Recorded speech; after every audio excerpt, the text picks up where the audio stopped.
From TikTok trends to Spotify's top playlists, AI-generated musicians are climbing the charts, leaving local artists wondering if talent can still compete with an algorithm.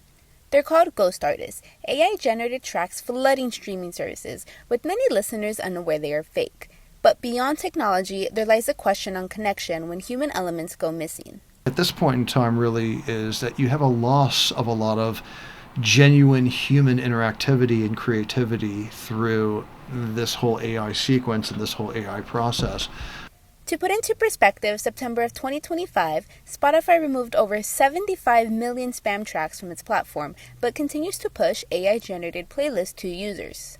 For a lot of folks, they still want to have that human connection, and allowing AI to really take over those particular elements might be a line maybe that's crossed a little bit too far for some folks. At first glance, they look the same, but when you look closer, the AI artist has released 3 albums in the past month and has 2 million listeners.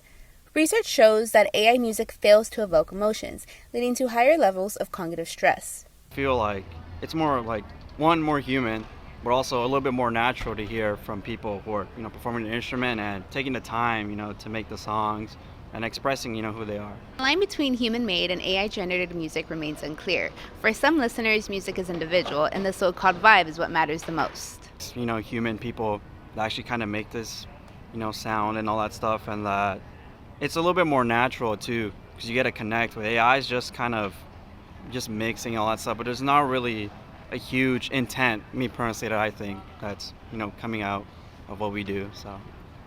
As of early this year, Spotify has promised to implement protective measures for artists while actively adopting AI-generated technologies to curb untruthful music posting.